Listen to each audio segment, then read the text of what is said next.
चढ़ावा चोरी विवाद के बीच राजनीतिक कैसे अपने लिए जमीन तलाशने की कोशिश हो रही है वो आपको अब बताती हूँ। चढ़ावा चोरी विवाद में असदुद्दीन ओवैसी की भी एंट्री हो गई। 27 के वास्ते राम मंदिर के रास्ते चल रहे हैं क्या? राम का नाम लेकर क्या 27 में अपने लिए वो जमीन देख रहे हैं? ये आपको क्यों कह रही हूं? क्योंकि असदुद्दीन ओवैसी ने आज एक ऐसा बयान दे दिया जिसे लेकर सियासी तूफान आया।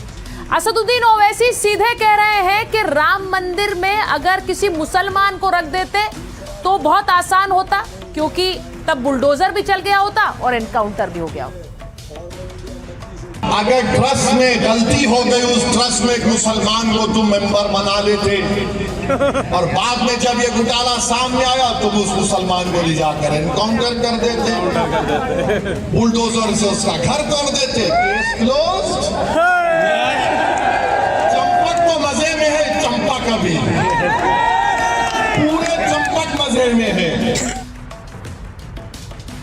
अब असदुद्दीन ओवैसी कह रहे हैं चंपत हो गए, चंपत तो मजे में है। अब उनका मतलब क्या है? असदुद्दीन ओवैसी के बयान के कई मायने निकाले जा रहे हैं। ओवैसी यूपी में हमेशा मुसलमानों की बात करते हैं, मुसलमानों के एनकाउंटर को लेकर सवाल उठाते हैं और योगी आदित्यनाथ की सरकार को कटघरे में खड़ा करते हैं। अब मुसलमानों के घर बुलडोजर एक्शन को वो सियासी बताते आए, बयानों में योगी आदित्यनाथ को मुस्लिम विरोधी बताते आए। अब 27 में चुनाव है और असदुद्दीन ओवैसी 27 के लिए पूरा खाका खींच चुके हैं। राम मंदिर के बहाने क्या वो मुस्लिम वोट बैंक को साध रहे हैं? राम के नाम पर क्या ओवैसी विभाजन करना चाह रहे हैं? क्योंकि राम का नाम लेकर असदुद्दीन ओवैसी सीधे सीधे ये कह रहे हैं कि इस राम मंदिर में अगर कोई मुसलमान होता तो कब का न्याय हो जाता। तो क्या असदुद्दीन ओवैसी राम का नाम लेकर 27 की अपनी डगर को और ज्यादा दृढ़ कर रहे हैं? सवाल ये ओवैसी के बयान पर सियासी पारा है। जो सनातन विरोधी लोग हैं केवल उलूल जुलूल बयान देकर के तुष्टीकरण की पॉलिटिक्स कर रहे हैं। हमारी प्रतिबद्धता है, FIR दर्ज हुई है, निष्पक्ष जांच होगी और कानून के तहत कार्रवाई होगी। जिनका योगदान नहीं रहा है श्री राम जन्मभूमि मंदिर निर्माण में, राम जन्मभूमि आंदोलन में या मंदिर बनने के जो विधिक क्रियाएं न्यायालय में चल रही थी उसमें भी नकारात्मक पक्ष था, उससे असहमत थे। आज उनमें भक्ति का जागरण हो गया है। मुस्लिम किसमें कहा रहेगा, वक्फ बोर्ड में हिंदू रख लें तभी तो मुस्लिम यहाँ रहेगा, हिंदू मुसलमान मत करें। हाँ, ओवैसी साहब तो हमेशा तुष्टीकरण की बात करते हैं। वो कभी जामा मस्जिद की जांच कराने की बात कर सकते हैं क्या?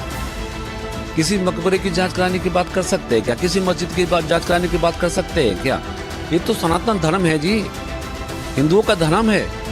से सब कुछ सह लेते हैं, जांच भी करा लेते हैं, जेल भी चले जाते हैं। क्या किसी और धर्म में कभी ऐसा होता है क्या? ओवैसी को इसमें बोलने का कोई नैतिक अधिकार नहीं है। ये हमारा मामला है, हम इसकी जांच करवाएंगे, कोई दोषी पकड़ा नहीं जाएगा। इसमें किसी को राजनीति नहीं करना चाहिए। ओवैसी हैदराबाद से अयोध्या में आके क्या राजनीति करते हैं? ये वही ओवैसी है ना जो राम मंदिर के खिलाफ बयानबाजी करते थे। तो आज आपदा में अवसर ढूंढ रहे हैं, गिद्ध बने हुए हैं। ये ओवैसी जैसे गिद्धों से हमें सावधान रहना। तो असदुद्दीन ओवैसी जो बात कर रहे हैं, हमारे साथ इस वक्त आचार्य प्रमोद कृष्णम जुड़ रहे हैं, पीठाधीश्वर हैं कल्की धाम के। आचार्य जी, आपने सुना असदुद्दीन ओवैसी ने कहा कि अगर मुसलमान होता तो कब का एनकाउंटर हो गया होता, बुलडोजर चल जाता। देखिए सुचारुता, जो बयानबाजी कर रहे हैं लोग, इनका किसी का भी राम मंदिर से कुछ लेना देना नहीं है और ना भगवान राम के प्रति इनकी श्रद्धा है, ना भगवान राम के प्रति इनकी आस्था है। और ये सब वो लोग हैं जो राम मंदिर को बनते हुए देखना ही नहीं चाहते थे। ये सब वो लोग हैं जो ये चाहते थे कि राम मंदिर कभी ना बने, लेकिन श्री राम जन्मभूमि का मंदिर बना, उसकी प्राण प्रतिष्ठा हुई और करोड़ों लोगों ने, करोड़ों हिंदुओं ने जश्न मनाया, उत्सव मनाया। ये भारत का विषय नहीं है, पूरे सनातन का विषय है। 500 साल के संघर्ष के बाद एक सफलता हासिल हुई। अब ये जो घटना है ये बड़ी दुर्भाग्यपूर्ण है और इसमें इसके दो पहलू हैं। एक पहलू है धार्मिक आस्था का पहलू, दूसरा पहलू है राजनीतिक, क्योंकि अयोध्या एक ऐसा स्थान है, श्री राम जन्मभूमि अयोध्या ऐसा स्थान है जिसमें जो भी घटना घटी उसका प्रभाव भारत की राजनीति पर। अयोध्या ने सरकारें बदली, सरकारें बनाई, अयोध्या की वजह से सरकारें गिराई गई, तो भारत की राजनीति पर अयोध्या का प्रभाव पड़ता है। आचार्य जी, चंपत राय को लेकर आज सवाल पूछे जा रहे हैं। ये पूछा जा रहा है कि क्या वो गलत हैं?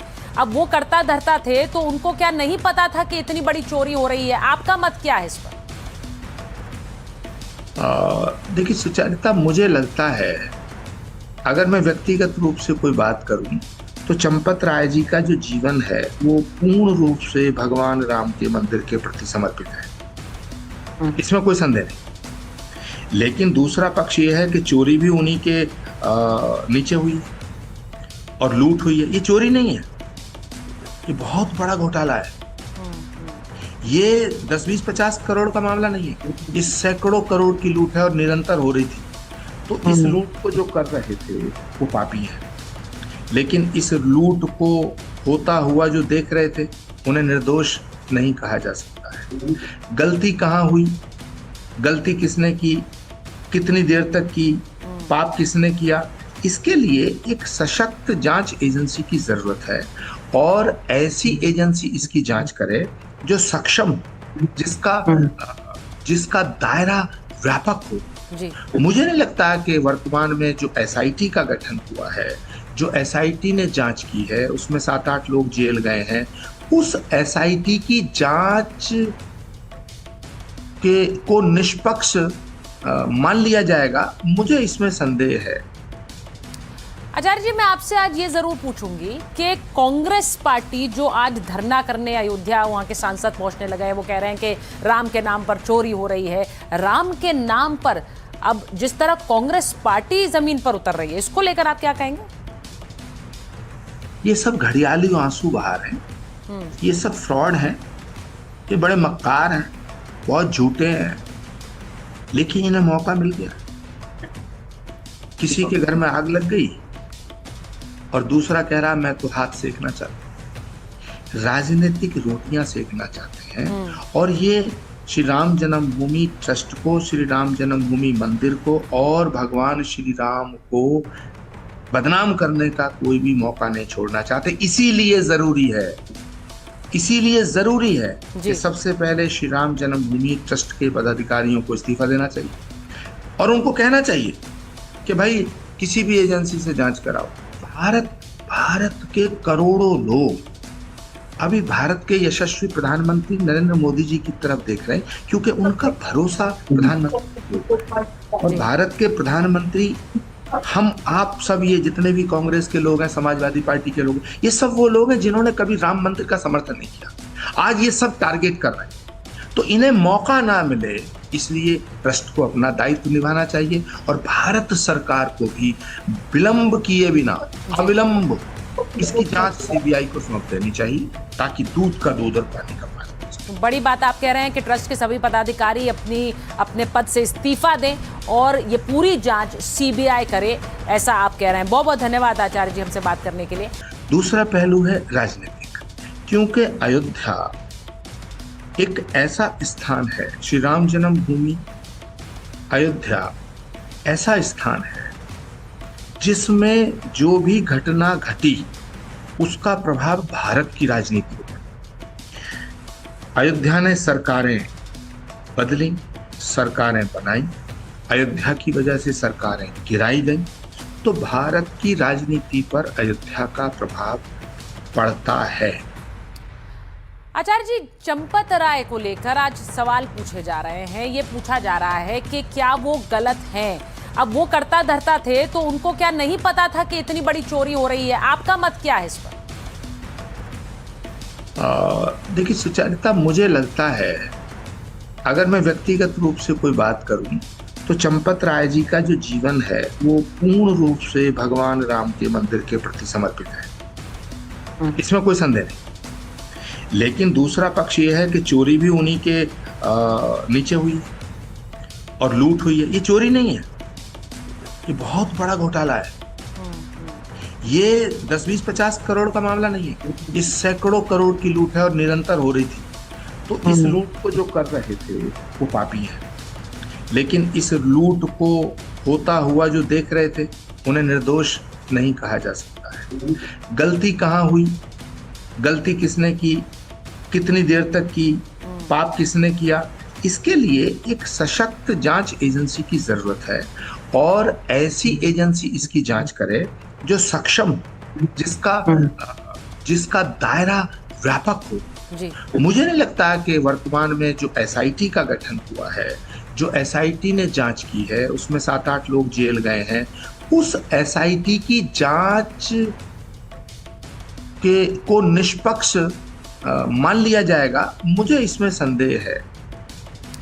आचार्य जी, मैं आपसे आज ये जरूर पूछूंगी कि कांग्रेस पार्टी जो आज धरना करने अयोध्या, वहां के सांसद पहुंचने लगे हैं, वो कह रहे हैं कि राम के नाम पर चोरी हो रही है। राम के नाम पर अब जिस तरह कांग्रेस पार्टी जमीन पर उतर रही है, इसको लेकर आप क्या कहेंगे?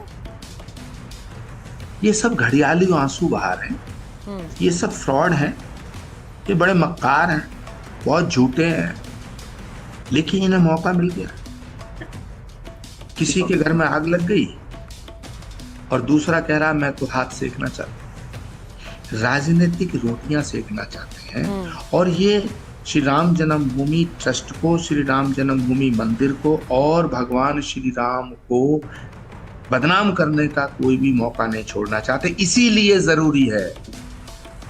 जरूरी है कि सबसे पहले श्री राम जन्मभूमि ट्रस्ट के पदाधिकारियों को इस्तीफा देना चाहिए और उनको कहना चाहिए कि भाई किसी भी एजेंसी से जांच कराओ।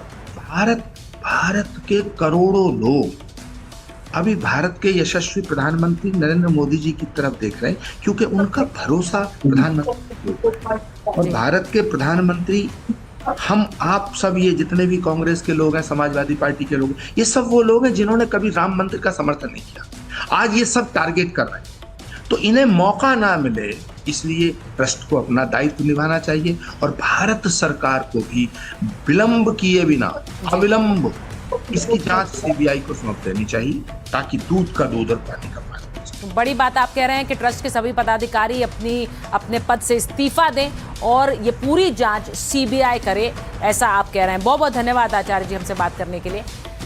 इस बीच जब मैं आचार्य प्रमोद कृष्णन से बात कर रही हूं तो बड़ी खबर भी आ गई है कि 6 जुलाई को राम मंदिर ट्रस्ट की बैठक होगी। चंपत राय और अनिल मिश्रा के इस्तीफों पर फैसला होगा। बैठक में मंजूर हो सकते हैं दोनों इस्तीफे, ट्रस्ट में खाली हो सकते हैं 3 पद। राम मंदिर ट्रस्ट में बड़े बदलाव के ये संकेत हैं। नए चेहरों को मिल सकती है ट्रस्ट में जगह। ट्रस्ट में सीईओ की नियुक्ति पर भी चर्चा होगी। अब आपको यह भी बताऊं कि खबर ये आ रही है कि नृपेंद्र मिश्र बन सकते हैं नए सीईओ। इस ट्रस्ट के सीईओ पद की रेस में योगेश्वर राम मिश्रा का भी नाम है, लेकिन नृपेंद्र मिश्रा बन सकते हैं नए सीईओ।